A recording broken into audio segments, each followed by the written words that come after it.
Hello everyone, good morning. Hindi में हम नए चैप्टर के ऊपर आए हैं। चैप्टर नंबर 9, जगमग दीप जलाएं।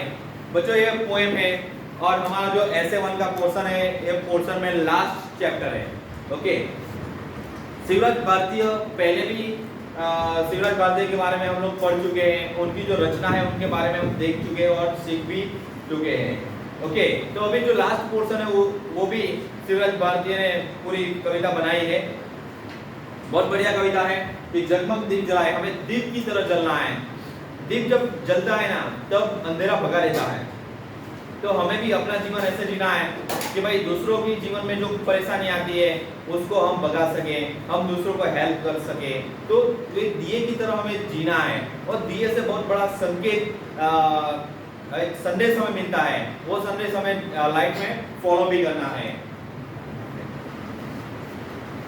देखते पहले काव्य का परिचय दिया है कि कवि का कहना है कि भारतीय संस्कृति में दीपों के त्योहार को सबसे महत्वपूर्ण माना जाता है। वो तो है ही कि कोई भी त्योहार आता है तो हम लोग क्या करते हैं कि भाई दीप जलाते हैं। हमारा हिंदुओं का तो सबसे बड़ा त्योहार है दीपावली। तो उस टाइम भी हम क्या करते हैं भाई, दीप जलाते हैं और हम त्योहार को सेलिब्रेट करते हैं। बराबर है। ये दीप जलाने का मतलब क्या है कि भाई अंधेरे को दूर करना है, यानी कि जो असत्य है, जो झूठ है, तो उससे हमें ऊपर आना है। मींस के असत्यों को हमें दूर भगाना है। अगर कोई जगह पे चोरी चल रही है, कोई बुरा काम चल रहा है, तो उन लोगों को हमें स्टॉप करना है। हमें ही समाज को सुधारना है और समाज को आगे लाना है। तो सबसे पहले शुरुआत तो हमसे ही करनी है। इस अवसर पर हम आपसे भेदभाव मन से मिटाकर एक हो जाएं। देखो कि भेदभाव तो बहुत सारे होते हैं। ऐसा नहीं है कि भाई कोई दूसरे समाज वाले हैं तो उससे ही हमारा हिंदू का मुसलमान से भेदभाव है, मुसलमान को हिंदू से भेदभाव, ऐसा नहीं है। अरे भाई, हिंदू हिंदू में भी भेदभाव है। हमारे क्लास में भी ऐसा होता है कि ये जो लड़का है ना, ये लड़की है, उसको हेल्प नहीं करना है, ऐसे दिमाग में बैठ जाता है। लेकिन ऐसा हमें नहीं रखना है। ये आपसी मतभेद है, बराबर, वो नहीं रखना है। हमारा माइंड हमें इतना साफ रखना है और इतना अच्छा रखना है, भाई कोई भी हो उसको हमें हेल्प करना है। बराबर, हमारे दिमाग में सिर्फ इतना ही चलना चाहिए कि जितने भी बॉयज है वो हमारे भाई है, जितने भी गर्ल्स है वो हमारी बहन है। तो ऐसे दिमाग में रखेंगे और सबके साथ हम लोग प्रेम की भावना रखेंगे तो लाइफ में बहुत ही मजा आएगा। कभी दीपों के माध्यम से प्रेम, भाईचारा, सद्भाव, शांति व खुशी फैलाने का संदेश देते हैं। आपको अंडरलाइन करना है कि कवि दीपों के माध्यम से कौन सा संदेश देते हैं। तो प्रेम, भाईचारा, सद्भाव, शांति व खुशी फैलाने का।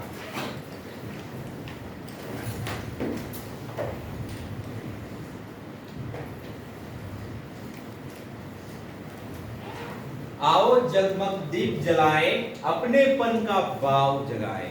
अपनेपन कि भाई ये जो है वो पराना ही है, अपना ही है, बस ये भाव हमें दिमाग में जलाना है, दिल में जगाना है। तो इसका ही हमें दिया जलाना है। मन से मन का दीप जलाकर, विश्वासों की डोर बढ़ाकर। देखो, विश्वास एक ऐसी बात है ना कि वो कितना भी पैसा हम दे, लेकिन विश्वास को कोई खरीद नहीं सकता है। बराबर है। तो हमें ऐसा जीवन जीना है कि हमारे ऊपर किसी ने अगर विश्वास रखा है तो हमें विश्वासघात नहीं करना है। कुछ भी हो जाए, कैसी भी परिस्थिति आ जाए, लेकिन हमें विश्वासघात नहीं करना है।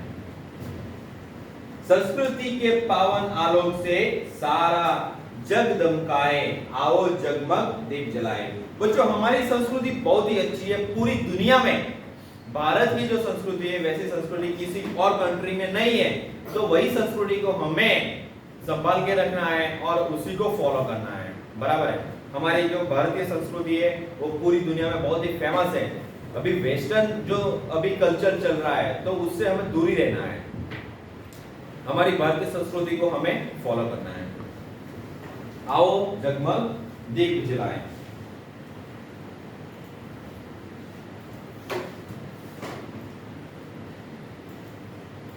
टूटे मन में स्नेह जगाकर, मन के कड़वे भाव हटाकर, दूर किसी उजड़ी कुटिया के आंगन को महकाए, आओ जगमग दीप जलाए। देखो हम लोग क्या करते हैं कि बहुत सारे त्योहार ऐसे आते हैं उसमें फिजूल के खर्चे कर देते हैं। ये जो होता है, समझो भाई हम एक एग्जांपल लेते हैं दीपावली का, कि दीपावली में हम लोग क्या करते हैं, बहुत सारे पटाखे लाते हैं और उसको जलाया, वो धुआं बना और उड़ गया, तो उसके साथ साथ हमारा पैसा भी उड़ गया। समझो वो धुआं फिर से पैसा बना के हमको नहीं देने वाला है, लेकिन वही पैसे अगर हमने किसी गरीब को दे दिए, समझो कि बहुत सारे घर आज भी ऐसे हैं, मैंने देखे हैं कि उसके घर में लाइट भी नहीं है, तो उसके घर में हम लोग कैंडल लाके दे सकते हैं, दिए अच्छे से दिए दे सकते हैं, या फिर टॉर्च दे सकते हैं, तो उससे क्या होगा कि भाई उसके घर में भी रोशनी होगी, बराबर। तो वही हमारा मेन टारगेट हमें रखना है कि भाई हमें किसी और के फेस के ऊपर खुशी लाना है। वो हम कैसे ला सकते हैं? भाई फिजूल के खर्चे करने से तो कुछ भी नहीं होने वाला, लेकिन अगर हम किसी की हेल्प करेंगे, किसी की मदद करेंगे, वो लाइफ टाइम हमें याद रखेगा। ओके, तो हमें सबके आंगन को महकाना है, सबको साथ में लेके चलना है, सबके साथ प्रेम से रहना है।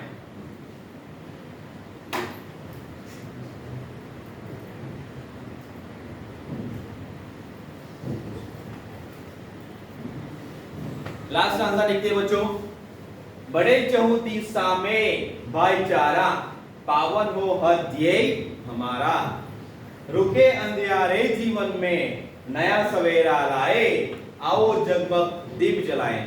तो बच्चों यह पैराग्राफ भी उसके रिलेटेड ही है, वो स्टांजा बराबर के भाई हमें हमारा ध्येय जो है उसको पावन करना है, ध्येय को पकड़ के रखना है। हमारा ध्येय हमें क्या रखना है कि भाई फिजूल का खर्चा नहीं करके हमें किसी और के लाइफ में खुशियां लाना है। तो कैसे लाएंगे? तो एक दिन मैं तारक मेहता का उल्टा चश्मा सीरियल देख रहा था, तो उसमें एक एपिसोड आया था। वो एपिसोड में ऐसा था कि टप्पू सेना ने दीपावली पे पटाखे जलाने से इनकार कर दिया। उन लोगों ने प्लानिंग किया था कि भाई उसी पैसे से किसी गरीब को वो लोग पटाखे देंगे, मिठाई देंगे और नए कपड़े भी देंगे।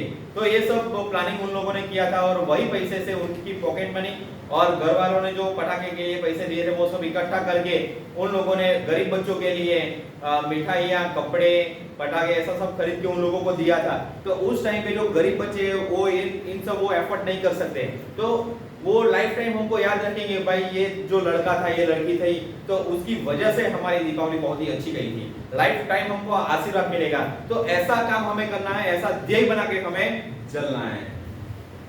तो क्या होगा कि जो कोई गरीब है तो उसके जीवन में नया सवेरा आ जाएगा, यानी कि उनकी लाइफ पूरी चेंज हो जाएगी, बराबर है। तो आओ जगमग दीप जलाएं। बच्चों अभी मूल्य भी है, मूल्य में मैंने आपको बोला था बहुत ही आईएमपी है एग्जाम के लिए। तो अपनापन, प्रेम, सद्भाव, भाईचारा और शांति। तो भाई ये सब करके हमें पूरी दुनिया में शांति फैलाना है। तो बच्चों ये जो हमारी पोएम है, तो पोएम के शब्दार्थ आपको वन टाइम लिखने हैं और मूल्य भी वन टाइम नोट में लिखना है, बराबर है। अभी कवि का परिचय भी दिया है, तो कवि का परिचय भी हम लोग देखने वाले हैं अभी।